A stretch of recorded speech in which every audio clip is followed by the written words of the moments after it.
Una pregunta que es central cuando estamos hablando de la gestión de las emociones es justamente qué son las emociones. En este sentido hay muchas definiciones que se pueden dar. A mí hay una que utilizo desde hace bastante tiempo que tiene que ver con que emoción viene de emotion, y emotion quiere decir energía en movimiento. Entonces, de alguna manera es una energía que se produce con algún fin. Entonces es importante tenerlo en cuenta. Siempre la emoción tiene un propósito, sino que no es una cuestión simplemente azarosa, y es importante entender la estructura de la emoción y su funcionalidad. Ahora, sin embargo, en esa definición se sigue escondiendo algo que es central. Y es central a la hora de hablar de dinámica emocional y de gestión de emociones, que es desde donde abordamos este tema, que es distinto a abordajes que se han dado hasta hace muy poquito. Y es que las emociones no tienen que ver con eso que te pasa a ti dentro, ahí adentro, sino que tienen que ver con el espacio relacional. Que las emociones son maneras de adaptarnos a las circunstancias. Están relacionados con las conductas. No es lo que pasa adentro mío, sino que tiene que ver con las conductas que adopto ante el medio ambiente, ante las condiciones de vida. Estas condiciones de este medio ambiente puede ser otra persona, puede ser un grupo de personas, puede ser la propia biosfera, ¿sí? Las circunstancias que se dan. Y en ese sentido, incluso en la propia evolución del ser humano, hemos tenido espacios emocionales que se han ido creando. En algún momento no existía la culpa, por ejemplo. La culpa no es intrínseca de la biología, sino que se constituye en un espacio relacional. Y surge en un momento, en la historia humana, donde fundamentalmente lo que ocurría era que los impulsos y el deseo por lograr lo que queríamos lograr era lo que estaba presente, sin ningún tipo de ética por las consecuencias. Con lo cual, lo que pasaba era que había un intento por recoger poder y por lograr lo que uno quería a costa de cualquier cosa.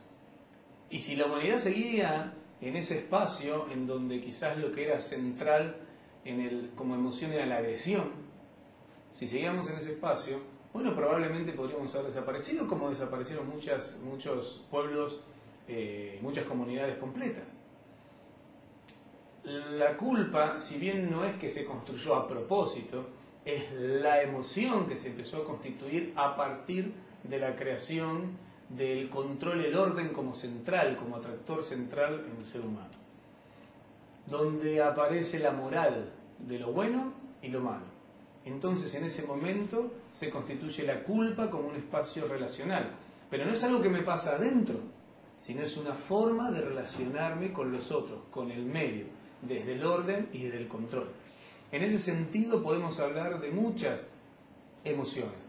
Por ejemplo, podemos hablar de emociones como la alegría, que es la conducta en la cual celebro la gratitud de lo que tengo, de lo que valoro. O como mencionamos la tristeza, que al contrario, ¿no? Surge como la conducta en donde pierdo algo que para mí es valioso.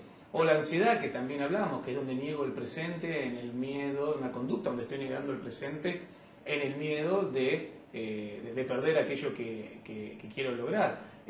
También puedo hablar, por ejemplo, del enojo, en donde es una conducta que surge a partir de la frustración de un resultado que no logro. El enojo es una demanda extra de mi conducta, de mi energía, en donde el enojo surge como una posibilidad de pedir, de reclamar, de demandar aquello que yo tengo como frustración, dado la expectativa que yo tenía del logro. El problema con el enojo es que no siempre lo canalizamos por ese lado, sino que el enojo lo vemos como negativo, y en vez de enojarnos con la expectativa, con lo que no, y hacernos cargo de la frustración, lo que suele pasar es que nos terminamos enojando con el otro. Entonces, como nos enojamos con el otro, ¿sí?, terminamos matando las relaciones. Y como creemos que el enojo es negativo, lo que hacemos es, nuevamente, tratar de no enojarnos, igual nos enojamos, y lo que hacemos es acumulamos toda esa energía, y en algún momento pasan dos cosas. O imploto o exploto. Si imploto me enfermo, si exploto mato las relaciones. Con lo cual el enojo es una emoción fundamental para poder ser adecuados en el momento en el cual utilizarlo. A mí me gusta hablar de la adecuabilidad, que es la habilidad de ser adecuados. No correctos, no moralmente correctos, sino adecuados. Entonces, en este sentido, lo que digo es que las emociones entonces tienen que ver con ese espacio relacional que vamos creando con el otro, que tiene consecuencias en mi cuerpo. Por supuesto que pasan cosas químicamente, pero distinguir las emociones como el proceso químico que nos ocurre es un gran error, porque no es dar cuenta del espacio relacional de las emociones. Pensar que las emociones tienen que ver con la configuración neurológica en la cual estoy habitando, a partir de que con determinada aparatología puedo determinar qué colores se encienden y cuáles no, pensar que eso las emociones es nuevamente confundir el proceso fisiológico con el proceso relacional de la emoción. Pensar que la emoción vive en una configuración genética que me determina, también es confundir mi propio equipaje con el espacio relacional. Esto pensar como es confundir el motor del auto con el desplazamiento del auto. El desplazamiento del auto vendría a ser la emoción. El desplazamiento del auto es producto de la relación del auto con el medio. Ahora, ¿necesita un motor? Claro, necesita un motor, pero el motor no es la emoción.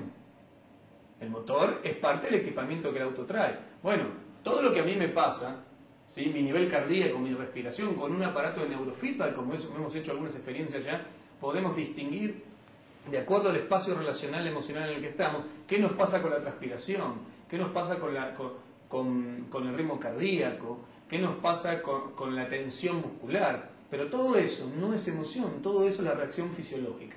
Claro que hay una conexión entre la fisiología, estos sentires que tenemos, y lo que ocurre en este espacio relacional. Uno se conecta con el otro, son dos engranajes, pero si no lo podemos distinguir, entramos en una gran confusión. Y pensamos que la fisiología es la emoción, y la emoción no es la fisiología. La emoción es el espacio relacional, es la conducta, es el vínculo, es la manera en que me relaciono con el mundo. Verlo de esa forma abre un mundo de posibilidades que hasta hace muy poco estaban completamente cerrados en el entendimiento que la emoción era lo que pasaba de la piel para adentro.